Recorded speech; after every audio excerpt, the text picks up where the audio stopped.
chance to ensure that that is the great future of our state.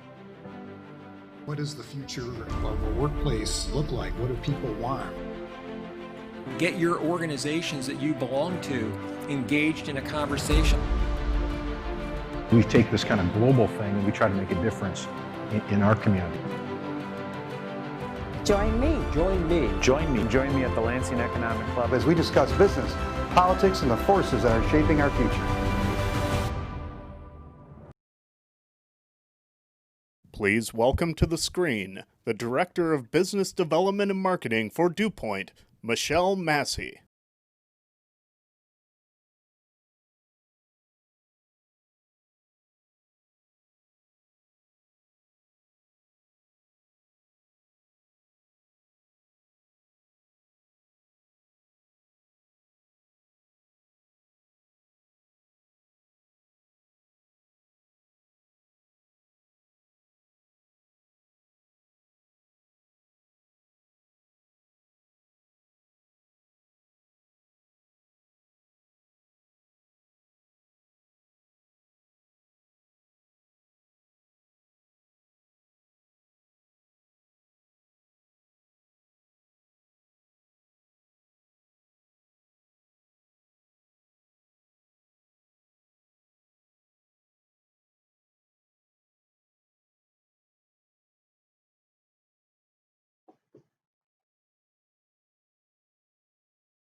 Greetings. The first order of business is that the Capital Regional International Airport wants to say thank you to all their supporters, passengers, and community members. They are proud to be here for the community to provide a safe way for you to get where you need to go. And we're all excited to announce that United Airlines will be back beginning October 1. Flights are already booking, so please go to united.com to book your flight. Finally, we know so much is changing so fast. Booking a flight can bring added stress, but all of our airlines have now dropped change fees for the majority of tickets. So book with confidence that if something comes up, you'll be able to make changes to your plans with no extra charges. Now it is my pleasure to introduce Christopher Patterson, who is a member of the law firm Fahey, Schultz, Burks, and Rhodes. Chris joined the firm in 2013 after 2 years serving as law clerk for Federal District Court Judge, the Honorable Lawrence P. Satkoff. While working at the court, Chris prepared over 400 draft judicial opinions addressing intellectual property issues, patents, copyright and trademark matters, evidentiary issues, commercial disputes, real property, insurance coverage, and other issues. Chris has his Juris Doctor degree, magna cum laude from Michigan State University, College of Law, and he specializes in general municipal law, as well as commercial and real property. Chris will introduce our program. Welcome, Chris. Thank you, Ms. Cunningham, for the warm introduction. On behalf of Fahey, Schultz, Burzik, Rhodes, I welcome you to the Economic Club's local government session to observe this panel's discussion of COVID-19 impact on local municipalities. We really appreciated the opportunity to assist in assembling this panel. It greatly involves many of our clients. Our firm's lawyers have been deeply engaged and dedicated to this subject matter since really March 16th of this year. At that time, like probably many other here on this call, our clients faced many significant obstacles. We began navigating clients through those various local impacts caused by Governor Whitmer's emergency declaration and then the subsequent, of course, executive orders. Concerns really included by a lot of people how those orders impacted local government services such as utility billing, police, fire, and emergency service responses, trying to comply with Open Meetings Act and Freedom of Information Act requirements, especially in light of the remote work circumstances, and also really kind of assisting our local units of government to help support local businesses that were certainly having complications at the time, trying to assist with expanded outdoor service areas for dining and retail. Our firm's labor and employment lawyers were also extremely busy during this time advising both public sector and private sector employers and their obligations under the ever-changing regulations. We were inundated with these issues related to the economic shutdown, including issues from our franchisors and our businesses in the hospitality industry. Our firm remained focused on the practical solutions for local units as well as our other clients as everybody really dealt with negotiating the changing landscape caused by COVID-19. Because of this significant part of the substantive area that we've really spent over the last few months, we're very proud to be a part of this panel discussion today. And to assist our panelists, I'm pleased to introduce our moderator, Emily Lawler. Emily is the lead reporter for MLive's public interest team covering Michigan politics and policy. She joined MLive in 2014, and before that reported on the Michigan Senate and Governor Rick Snyder administration for insider political newsletter MERS News. She's a regular guest on Off the Record with Tim Skubik, a reporter-driven weekly television show. And importantly, I thought I'd note that Emily is a graduate of MSU, and she enjoys bike touring through the state. So I'm pleased to present you Emily Lawler, who will introduce the rest of our panel. Hi, and thanks so much for having me. I'm excited to buckle down on some of the COVID-related issues that our local governments are facing and some other things we'll branch into today. So first, I wanted to introduce our panelists. So I'll go through them here. Summer Minnick is up first. She's the Deputy Executive Director and CMO of the Michigan Municipal League. Well, thank you, Emily. It's great to be here. And I just want to mention that first and foremost, I am an alum of the Lansing Chamber. I was in government relations there to start my career before I came to the league. So it's very wonderful to be back. And I can start by just saying how cities and villages are really dealing with COVID the best they can right now. It's been a continuum of crises, probably not dissimilar than what many of those in other sectors have experienced over the last several months. Their immediate concern was definitely with how to keep their employees safe and keep essential services going. That transitioned into legal interpretation of all the executive orders, which was mentioned in the introduction, and how to access enough PPE.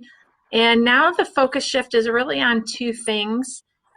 First, the devastating financial impact and what that will mean for service provision going forward in our cities. And then also how to reopen their communities as safely as possible to be able to assist their local businesses and social service providers. And next up, we have Stephen Curry, Executive Director of the Michigan Association of Counties. If you could just introduce yourself and say what your members are dealing with right now. Sure, Emily. Thanks to the Chamber for having me today. Yeah, much like Summer touched on, our counties have been dealing and continue to deal with a lot of the repercussions of COVID and being in this pandemic, whether it's the health departments or other areas of county business, the clerk's office, the treasurer's office. Many of those offices are often needed to keep businesses running. So they have been doing what they can to make county courthouses safe. And now as we hopefully start to emerge from this pandemic, we start looking at what happens to our constituents in those counties as far as building and continuing to grow business. And that's where our members have been focused on.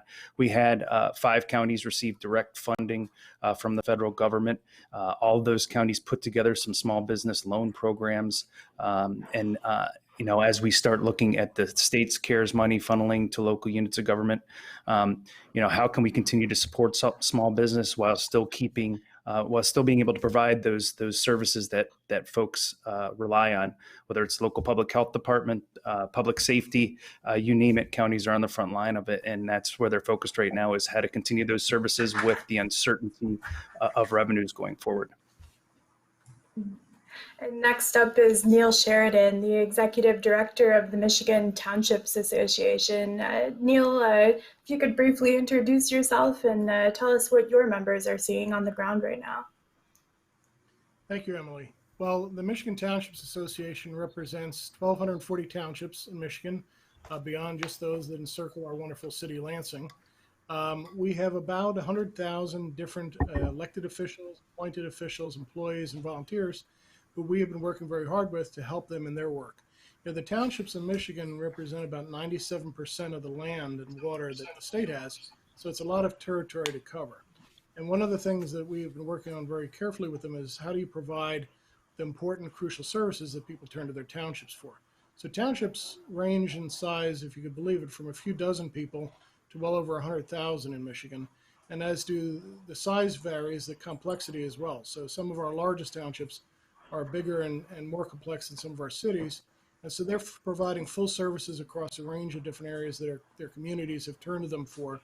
And our smaller townships are also looking at not just the small business concerns that they have, but also the economic development impacts beyond COVID that we've had this year, in the high water crisis, as well as the other. So for our perspective, it's been an interesting experience for them in dealing with this. And the Townships Association has worked through our education, our outreach, and several other ways to help them get informed about opportunities both at the state, the federal level for assistance and advice. It's been a busy several months. I think that our township residents are reporting that the assistance they're receiving on issues like their property taxes, as Steve mentioned, utilities and others are varied. Most townships have a variety of different services they offer. And emergency services are really common to most townships, either directly provided or in a collaboration with others. And that has been a priority for our members as well. Great. Well, for those keeping track, we've heard from municipalities, counties, and townships. Do people call you the big three of local government? I'm going to go ahead and do that. But hearing next from Dr. Eric Scarsoni. He's an associate professor and director of the Center for Local Government Finance and Big Policy out of Michigan State University. And Dr. Scarsoni, what are some of the trends you're looking at right now, and what are you studying as you see the COVID crisis unfold in our communities? Thanks, Emily, and good morning to everyone. I think a couple things. And actually, I've been serving as an advisor to the mayor of Flint since November, and really was not expecting what came in March, which has really kind of been, in my experience, about as turbulent a time as you can imagine in local government, especially in the spring, where everything was turned upside down. I think our focus now is really to understand what are going to be because right now I think, we're still trying to deal with the initial impact of the pandemic, but I think things are going to get even more challenging, especially on the financial side over the next year. So I think that's where local governments probably need to start thinking about how are we going to handle those changes, whether it's in property taxes, income taxes, state revenue sharing. I think, local government tends to lag the economy. So, I do expect some more challenging times ahead. And now the question is, how do we prepare for those? How do we act in a resilient manner? And so I think we're just at the beginning of this crisis, maybe unfortunately. And so, we now need to think about how local governments can respond, and then also how the state can either not do damage or help local governments in the efforts they're going to need to make over the next few months. And one of those areas I would emphasize is utilities. We've seen a real hit on the utility side, and I think with the no shutoff policies in place, which makes sense during a pandemic, but that is having a lot of long-term implications for a lot of our water utilities. So I think there's a lot of issues that are just beginning to emerge at this time. Well, you transitioned us quite nicely into some budget discussions right now. Obviously, COVID has impacted revenues in a number of ways. And I want to ask our panelists, how are you planning right now for your municipal members on how to address the budget shortfalls that will likely occur this year, but also into 2021? And Summer, we'll start with you. Okay, well, I think for us, the current year is actually not as shocking as I think the next several years are going to be. And so what we're talking about with our members is preparing them for this long-term outlook, which Eric just alluded to.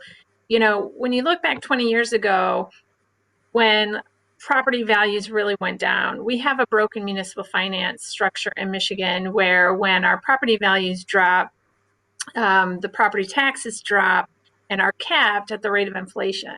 So we were just getting to the point before COVID where many of our cities were finally back to where they were in terms of their property value that they could tax on going back 15 years or more.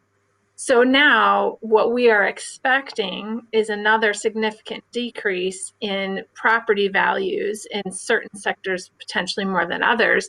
And that does lag. And so when we see that, we're going to have this drop, and then we're not going to be able to increase that beyond the rate of inflation for another 10 or 20 years. So depending on how significant that drop is, we're going to have a similar situation to when we had the big recession. Is, you know, local government doesn't bounce back the way other governments do because we have such a limited resources in terms of our taxing ability and because we have tighter restrictions. So that's one of the things that we're really talking to our members about is, that long-term impact, which they're all obviously aware of, but educating the public about the impact of that on service delivery and what that's going to mean going forward. So quite honestly, one of the biggest things we're doing right now as an association is trying to encourage our local officials and those who support and want to support their local units of government to reach out to their congressmen and women and encourage them to pass additional stimulus funding for local units of government. We just don't think there's any way we're going to be able to make up this kind of magnitude of loss without some additional federal resources going forward. And Stephen, I'll throw it to you next. But first, I want to plug real quickly, if you're watching and have questions, especially as we get into sort of some media finance discussion, please feel free to pop those in the Q&A, and we will be taking some questions from the panel later in the broadcast. So thanks for that. And Steve, I'm going to throw it to you. How are counties planning right now for potential budget shortfalls this year and next year and into the future, as Summer mentioned? Yeah, so if you look at the current fiscal year that we're in right now, the state revenue sharing cut about $90 million of revenue sharing dollars, but replaced it with $150 million of CARES funding. So you think, hey, that's great. And it could be. The problem is a lot of the guidance that goes along with that is still pretty vague from the federal government. So a lot of our counties are apprehensive to use those funds right now to have their hand slapped, when an audit comes back in a few years. So I think that's affecting, we're seeing a range of county budgets being affected from, all of our counties, depending on where they're located. So I think there's a concern in the current fiscal year because of that. And then long-term, county government's primarily funded by two ways: property taxes and state revenue sharing dollars. And specifically, counties get statutory revenue sharing. We don't get constitutional revenue sharing. So every year we're going in and discussing with the legislature the importance of appropriating those funds. So if you start looking into the fiscal year that we're going into, and some of the shortfalls there's a concern about the state revenue sharing loss or cuts that could occur, and then the going forward.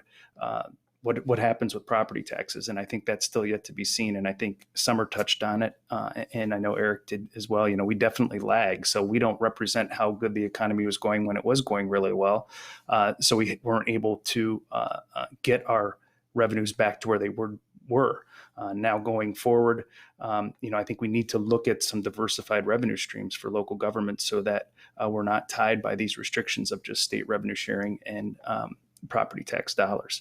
So what we're doing at the association is kind of some of the same things Summers is doing. Is we're putting together some work groups, discussing some ways on how we can stabilize county government.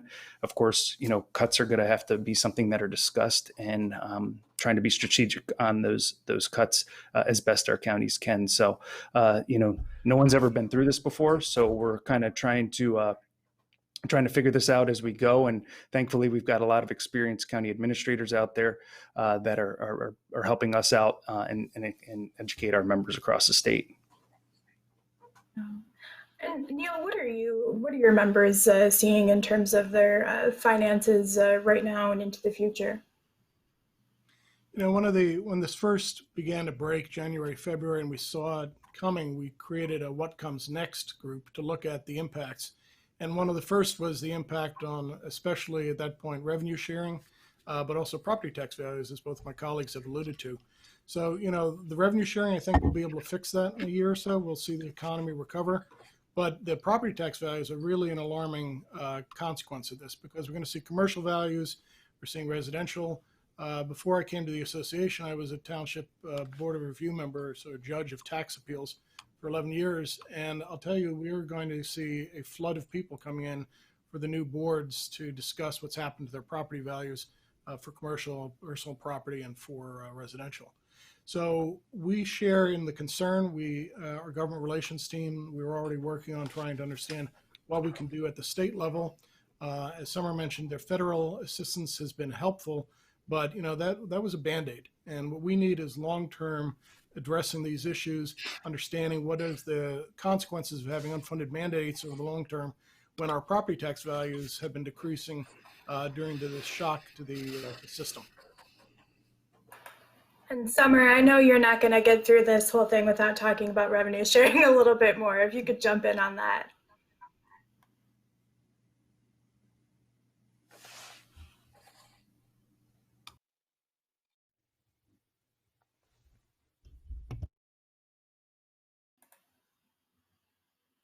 Summer, you might be muted, so I'll come back to you on that. But Dr. Scorsoni, you talked a little bit about the impact for... I'm unmuted. Oh, she's back. Go ahead, Summer. I'm so sorry. I was trying to avoid you guys hearing all my teenagers in the house. Okay, so what I was trying to say was that, I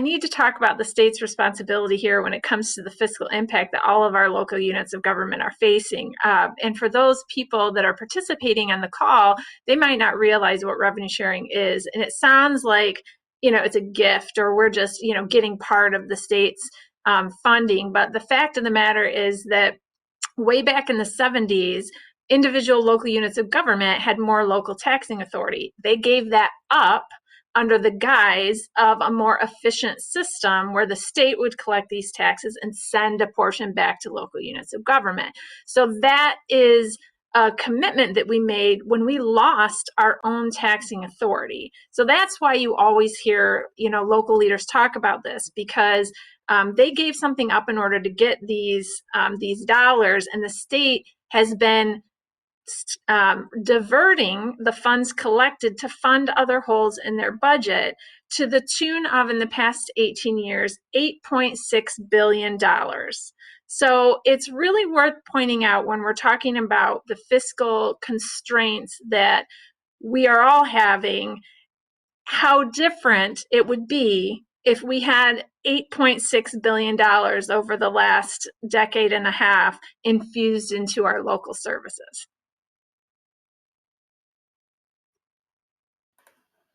And Dr. Scorsoni, you mentioned that you were taking a look at some finance issues going forward.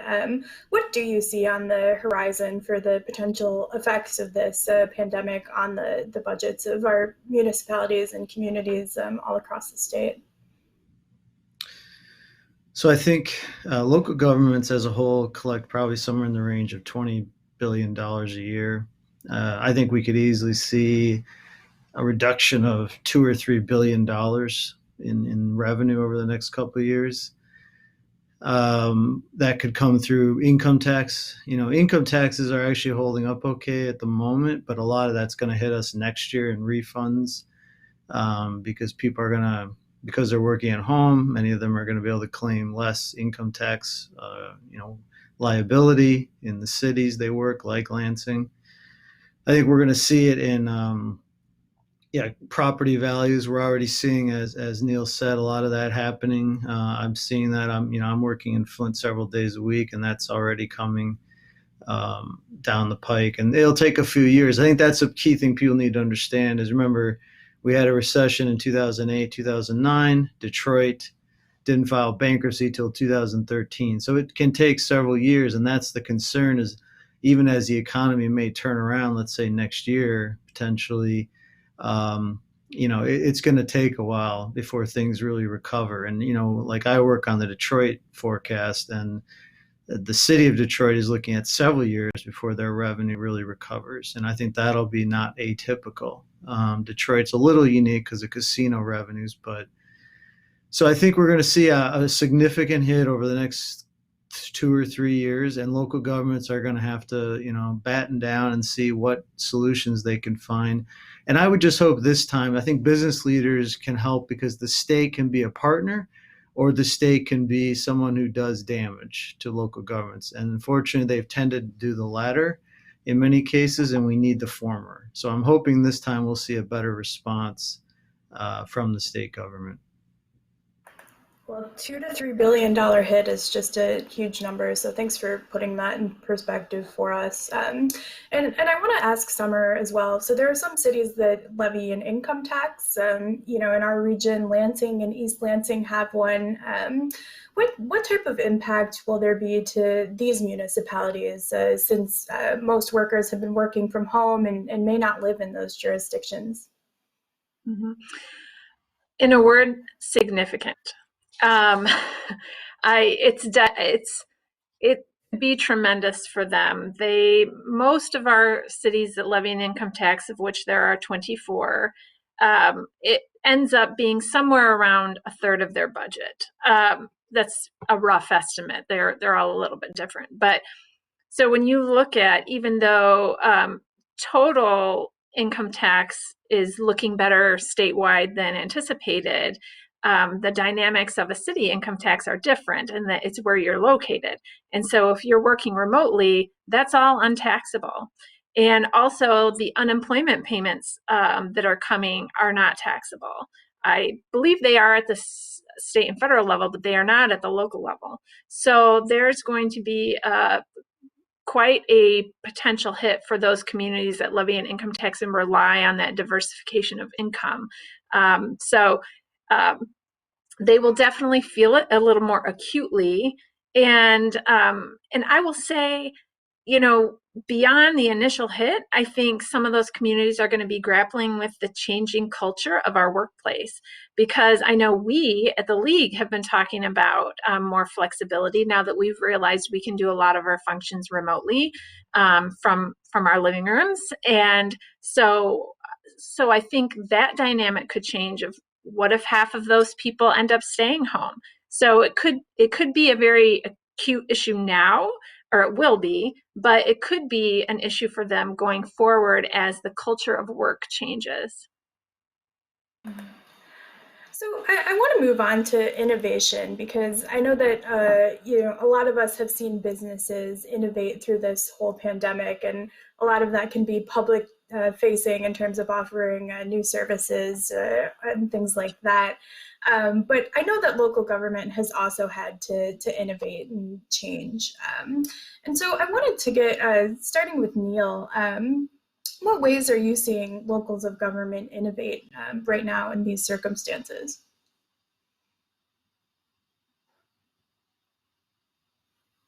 Oh, you might still be muted.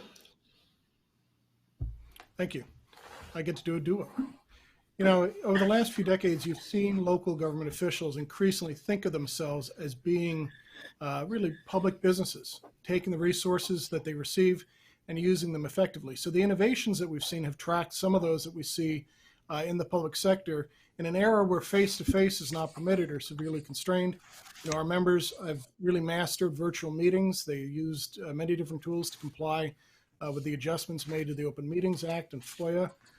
We're seeing outreach in terms of how they use it to communicate to their communities, both using social media better and websites, perhaps more advanced usage of it than some townships have used in the past. They're also getting creative, I think, about how they perceive the public space, the public good. So ordinances in some cases have been relaxed to allow our small businesses to recover better. In some of our communities, the townships that do have downtowns, rather than sharing one with a village or a neighboring city, they're doing some of the same things we're seeing innovated in terms of making public space available, whether it be some of the parking lots, carving out part of the main streets, closing blocks, so that some of the small businesses in downtown can really have more visitors make their way in. It's also true outside of that. In some of these strip malls and so on, relaxing the ordinances around signage, so that if you're in a strip mall and 3 out of the businesses are closed and you're the 4th, you need to draw attention to the fact that you're still open and available. So there is, both in terms of what is statutory responsibility as well as a little bit of creative collaboration with their small businesses, the community groups, and others to think about how we can address this period of the executive orders constraining what the public is typically done to interact with them as public officials in township halls and also outside in the greater community. And Steve, what innovation has struck you throughout the pandemic? And do you see opportunities for more innovation going forward? Yeah, I think Neil hit on the number one thing we're seeing, and that's the use of technology video, not only through our publicly held meetings where we're seeing more public participation in these meetings due to them being virtual, but also through the court system and juvenile justice. A lot of those, obviously jury held trials, those things were being held in person. Now those are being done remotely. So I think the video technology has kind of forced the hand of a lot of local governments that may have been resistant to it over the years. And I think it brings up a point that, when we start looking at broadband and how broadband is in the state of Michigan, that there really needs to be a focus on that. It's often talked about in the educational realm, but from an government operational, when you start looking at government operations, a lot of our counties don't have broadband in some of those areas, and it's been very difficult to adapt. One of the great examples I'd like to highlight is over in Ottawa County. They now have a robot when you walk into the county offices, and instead of a person greeting you there, it's a robot. It's got a touch screen. It kind of directs you where you need to go. So I think some of those innovations we're starting to see take advantage, force the counties to take advantage of some of those technologies. And I think as we move forward, I think that rural broadband component and broadband in general is going to be important if we're going to continue to see innovation going forward. I kind of want to meet these robots, but Summer, what kind of innovation are you seeing? Well, a lot of what my colleagues referenced in terms of technology, drop boxes, fillable forms online for permitting, things like that, maybe was a good idea earlier, but didn't have a nudge, or, it was just farther down the list of all the things that they have to do with limited capacity and staff. But I would say that for our perspective, a lot of it is around small business in downtown. We have been inundated with calls shortly after the pandemic about ideas of ways people were, helping their downtown businesses, restaurants with takeouts. They were blocking off on-street parking. They were, making their sidewalk ordinances and more flexible immediately. And I have a cool local example. Both the city of Mason and the city of Grand Ledge had their DDAs do a gift card match program for their downtown businesses, where if you purchased a $25 gift card, the DDA matched it with $10. And in Mason, they sold 2,000 of these in the first couple of days of the entire program. They sold out. For a $20,000 investment by the DDA, it leveraged $51,140 in private dollars by local residents, which was a big boost to their downtown. And so I think that that kind of eye-opening of how DDAs and cities can help do things has really opened their eyes to what's possible going forward. And I'm going to toss it to Steve real quick. I think there was another add-on you had. Yeah, I was just thinking about another innovative thing one of our counties is doing, and in Ottawa or in Oakland County, prior to them kind of opening small businesses in their downtowns, what they put together was a opening business kit, which had PPE in it. So it had masks, gloves, hand sanitizer, things like that, but it was actually in a box. It was delivered to local chambers throughout Oakland County, and the small businesses and any business could come in and get that kit, and then it gave them options to reorder that PPE. So I think, we don't oftentimes have the direct impact that sometimes cities, villages, and townships do with their small businesses, but I think that's a great example of how some counties are trying to help their small businesses get back up and running. I'm an Oakland County native, so you got me with that one. Neil, did you want to add something? Oh, I think you're still muted. I'm trying to keep my peace. Meridian Township here in the Lansing area had a very interesting problem. They were planning to close their offices this summer anyway to replace their HVAC system entirely throughout the building. And one of the things they did was they got construction trailers and set them up as outside offices for most of the interactions. So they studied it and determined that they were able to avoid 90% of the people who had to come into the building and were able to do their business, their transactions, permits, and others safely outside. And I thought that was both simple and ingenious. And now that the executive orders are extending, maybe something other municipalities may want to consider. Great. Just want to throw one more plug in. If you have questions that are coming up as you're listening to this, you don't have to wait till we're done with the panel to submit those. You can submit those right on the platform. And so I'll be looking for those in just a few minutes. But first, I want to throw a question to Dr. Scorsoni. You alluded several times to ways that the state could kind of help or hurt local governments in this scenario. What items are you looking at to assist local governments in this environment? So back a few years ago, I was deputy state treasurer. Now, since I'm working in Flint several days a week, I've seen it on both sides. And I think the state, and I probably was guilty of this myself, realizing that you put a real burden on local governments a lot of times with the reporting and paperwork. And some of it has a lot of important reasons to be done, but it can be very difficult, especially in this environment. One of the challenges is technology. It always sounds good to use technology, and people probably think, well, that must be cheaper than doing it the other way. But there are some real costs, right, to governments shifting over to these processes. And in a lot of communities, that's not easy because technology is not equally distributed. So I want to really emphasize that for some of our communities, that may be fine. Their internet access is adequate. Maybe most people have it.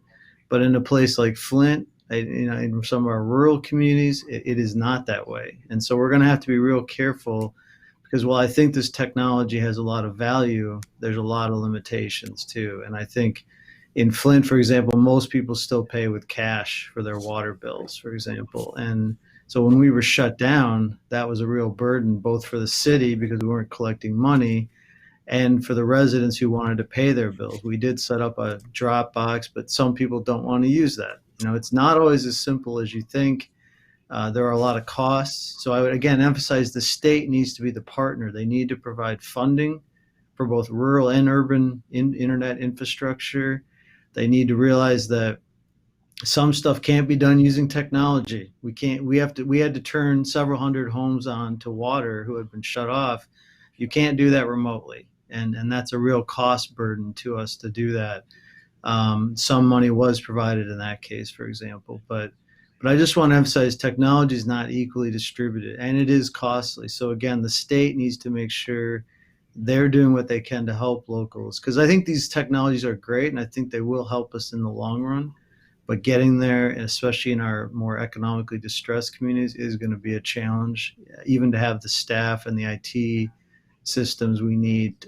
We had a lot of problems in the spring. We've worked those out now in Flint, but those they're going to be ongoing challenges in many ways. And, aside from the state involvement, have you seen any examples of local municipalities that have successfully privatized services or formed public-private partnerships that are helpful in terms of budget?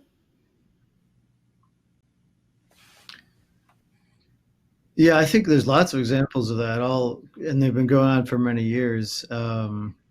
So I think absolutely local governments need to continue to always innovate and think of ways to do things differently, more efficiently, whether it's how they use facilities, could they share facilities? We've been thinking about that in Flint, about how to, do we need as much space as we have currently? And again, that's a long-term issue in some ways, but yeah, I think the state has done a pretty good job helping change some laws to facilitate intergovernmental collaboration in the past decade. But, now it's really going to be on the locals. I think the state could provide, again, more funding or grants to help push that along. Other states do that, such as New York. So that could be helpful. I know it's difficult when the state's facing budget problems, but, there's a real payoff from those investments. So yeah, obviously you always want to be thinking about those things. I guess the only thing I would say is the pandemic has exposed sometimes regulations have real purposes and good reasons for happening, but sometimes they don't. And I think this pandemic, the silver lining is let's consider what makes sense. Does open meetings acts, should they be changed permanently in some ways? Maybe they should, but then again, we have to factor in, again, not everyone has access to all that technology. So I think we should consider long-term changes from this pandemic that make sense going forward, even after we're out of it. Well, we're lucky to have such a breadth of representation on this call. So Steve, I wanted to throw this one to you. Townships, cities, and counties all play different roles within their jurisdictions, but are there examples of all three municipal bodies coordinating regionally? I think, if you look at from a health standpoint, district health, we have multiple district health departments across the state where you have multiple counties coming together to provide that. Oftentimes we'll, from a public safety standpoint, coordinate with cities and townships to make sure the counties in those jurisdictions are and everywhere within are the proper public safety is there, whether it's road patrol, things like that from the sheriff's department. As a result of the pandemic, there's nothing I can really think of that has resulted yet, but I think it's definitely something that's going to have to be looked at going forward, as we start looking at tightening budgets and, what can we do better? What can we do more efficiently, and how can we do it? Neil, what thoughts did you have on that? I tend to agree with Steve that there are long-term impacts that are going to result from this. And I think that, public-private partnerships and so on, new ones take a long time to plan and execute well. There's a lot of discussion about who and what roles and cost sharing and so on. But, I think that if you look at Michigan, we have a history of our communities coming together in a crisis very powerfully. We saw that in the Kalamazoo area with the PFAS contamination that broke out, and how all of them came together, the townships and the county, especially with the city, to really deal with it. So we apply that statewide to, I think we've got a little bit of background noise. There are other things we can do. So rethinking how do police and fire provide mutual aid across different neighboring communities? What are some of the things we can do together on parks and recreation?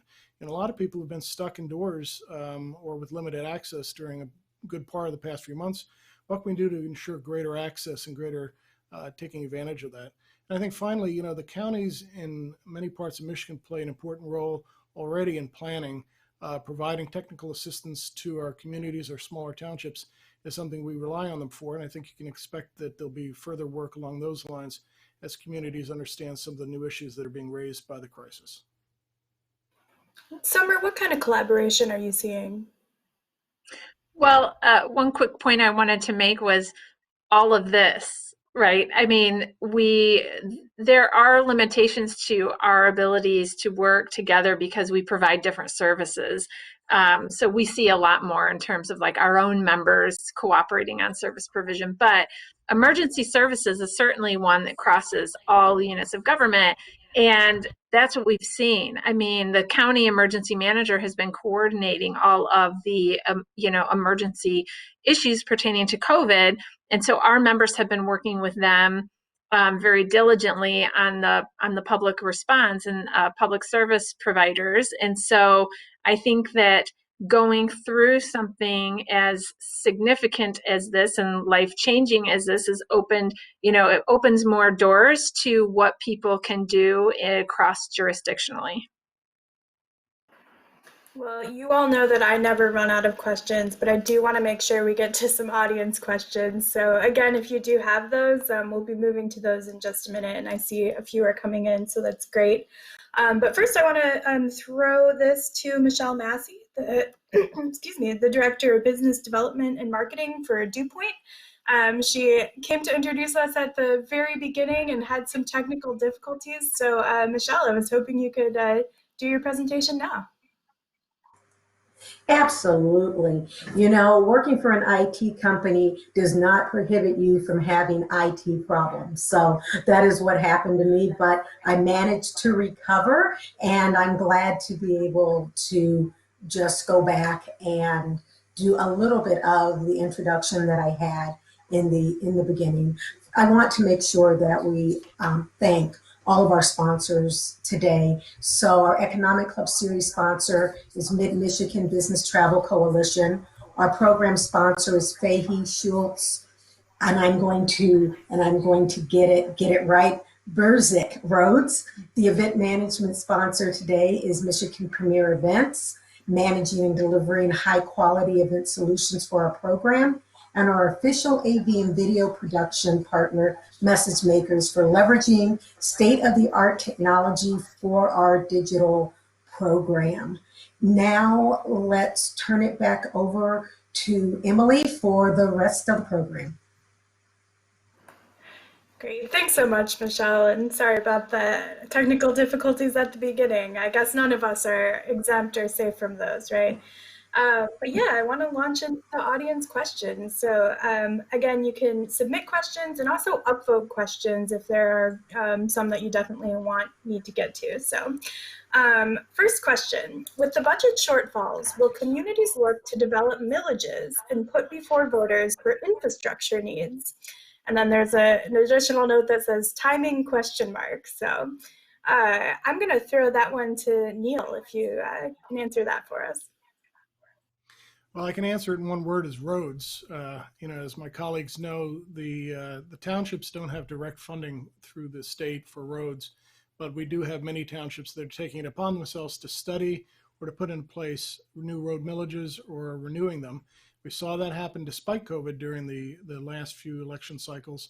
I think that, you know, we put out the alarm early to our members that there were predictable crises that were coming financially over the next year and beyond. And we've seen our members postponing infrastructure projects where they could. They've also furloughed some departments in the larger townships where they would have had the experts needed to do some of these projects. So I think there is a definite, it was to be predictable, but there's definitely been a delay in addressing some of the infrastructure needs we need in our communities. And I'm hoping that as we move forward, that'll be rectified and we'll be back on track. Summer, what have you seen? Well, I think that what we've seen in terms of this summer with our members postponing fees, eliminating parking, fees in downtowns, they are certainly incredibly sensitive right now to the overall health of the community. And they want more than anything for their businesses to be thriving. So I think that it will not, the first meeting they're going to have, a couple months from now isn't going to be about Headley override millages. I think that they are going to do everything they can to be sensitive to the economic environment that we are in. Now, long term, I don't know. We might be in a situation, depending on where income tax returns come, depending on how low property values decrease, where, a few years from now, that might be something that they're forced to consider with their residents. But I think right now what we've seen is an overwhelming desire to be as sensitive to both residents paying bills and businesses trying to stay open. Another question from the audience here, this one from Ben. Another big issue facing counties and local governments before COVID-19 was the stability of pension funding and other post-retirement benefits. How big of an impact will that have on local budgets as you navigate the health crisis? Summer, could you start us out on that one? Oh, I was hoping you'd go to Steve first on that.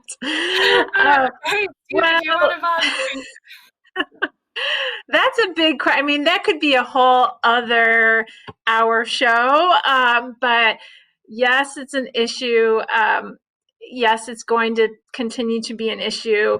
And this gets back to what I think Steve mentioned in the beginning with other revenue streams for local units of government. We have cost pressures on us that aren't going away and are many times are mandated, yet we have a revenue stream that is severely constrained, and those two things don't go well together. So we definitely are going to need to address these long term if we want to have healthy communities where people want to stay and live and do business. Dr. Scorsoni, I was hoping you could touch on that one as well. Sure. So yeah, I serve as chair of the Municipal Stability Board. We oversee pensions and retiree health care in the state. So the state, local governments owe about, $10 billion in retiree health care and pension unfunded liabilities. I'd say this crisis, there's not a direct impact per se at the moment. Those liabilities are still there and they're not going away anytime soon. We did see in the last couple of years people making additional payments to kind of try and reduce some of their unfunded liability because they had maybe some extra revenue coming in. That's probably all going to end up shutting down for a while. The stock market obviously has been doing, up and down, so it's hard to know how that's going to affect the asset side at the moment, which is different than 10 years ago. So I would say it's a little unclear how this pandemic per se affects it. It could affect healthcare costs on the retiree healthcare side because we think health insurance costs could increase quite a bit in the next few years. So that could be an issue. Bottom line is these liabilities are there and they're not going to go away anytime soon. So for cities and some of the counties, a few of the bigger townships even, these are going to be liabilities that are ongoing, and it's going to be harder to pay for them because the revenues are, like I said before, are going to be constrained. So I would expect tax increases in the next 2 to 3 years. I think it's almost going to be inevitable that there'll be some of that. Well, this next question comes from Rebecca, and I like it because it's a good reminder that we are obviously at a Lansing Economic Club here. Are there any bills in the state legislature to address any of these funding issues? And Steve, I'll toss that one to you. Yeah, I think at the state level, not a lot at this point. The state has appropriated almost all of its CARES money that it's received at this point. We're moving into a new budget cycle. While the numbers look better than they did earlier in the year, I think there's still going to be some issues that need to be addressed. And I don't think there's going to be any increased funding coming from the state level. Now, if we're talking from the federal level coming down, I know Summer touched on it earlier. It's something we're encouraging our members to do is to look at direct funding from the federal government to local units of government.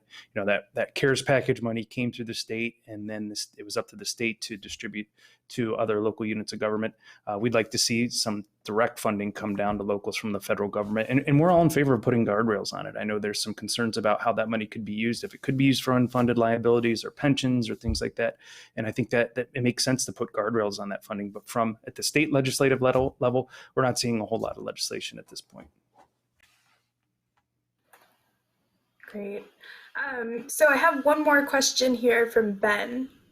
With future anticipated decreases to revenue, example, income taxes, revenue sharing, fee-based services, etc. That was all in parentheses. I don't know if I verbally conveyed that. How will municipalities that are grappling with burdensome, unfunded, long-term liabilities avoid Detroit's path of bankruptcy? Dr. Scorsoni, I was hoping you could weigh in on that one. So I think we need to be careful. Detroit's bankruptcy was a unique situation that had been building for many years, and it had a lot to do with many factors that went back decades.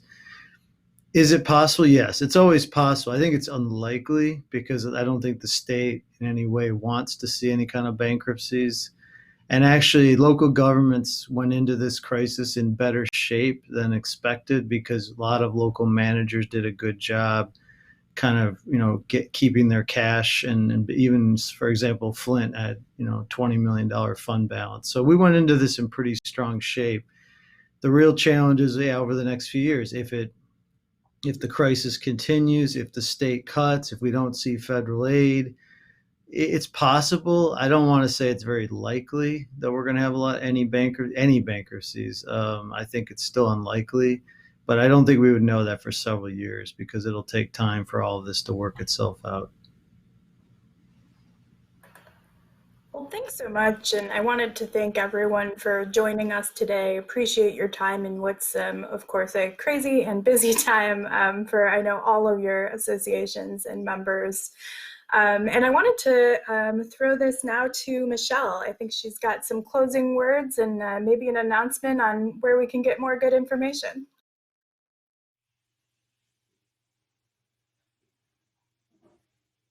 Oh, Michelle, you might be muted again. You know I am. And so thank you again, everyone, for joining us today. It has been insightful. It has been something that we've needed to talk about for a while. So it has been just an excellent, excellent panel discussion today.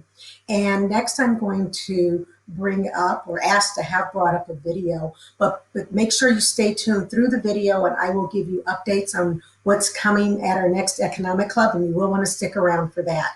But right now I'd like for you to check out the message from our partner Message Makers and Michigan Premier Events. On behalf of all of us at Message Makers, I'd like to thank you for participating in this virtual Economic Club. Social distance may be challenging, but we are absolutely stronger when we can connect. And I'm grateful that our creative team has the streaming video and online event production tools to make virtual events like this one possible. If you have an event that you need to take online or a community that you need to bring together, give us a shout and we'd be happy to help in any way we can. Again, thank you and take care. Live streaming has redefined the way we do business in 2020. So who do you turn to help you deliver unforgettable live events? Michigan Premier Events. We deliver high-end virtual event solutions, as well as video production services to help elevate the experience and help you stand out virtually. Securely engage your workforce while having Michigan Premier Events manage and live stream your nonprofit, associations and business conferences, programs, and events that are customizable to your brand, audience, and content. Level up your virtual events with Michigan Premier Events. Your success is our success. Contact Michigan Premier Events today. Again, thank you, Message Makers and Michigan Premier Events. Now, our next Lansing Economic Club program will take place on Thursday, September 24th from 11 a.m. to noon. And we are going to hear from University Research Corridor presidents on each of the 3 universities' new economic impact studies and the university's responses and research to COVID-19. Our panelists are going to include Dr. Mark Scheisel, President of University of Michigan, Dr. M. Roy Wilson, President of Wayne State University, and Dr. Samuel L. Stanley, President of Michigan State University. And this program is going to be moderated by Patty Poppy, President and CEO, CMS Energy and Consumers Energy.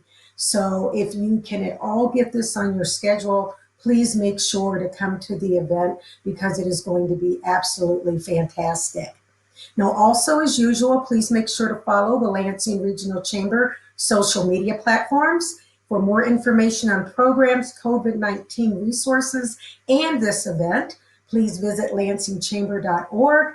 Thank you everyone for joining us today. Have a great remainder of your day, and we will see you on September 24th.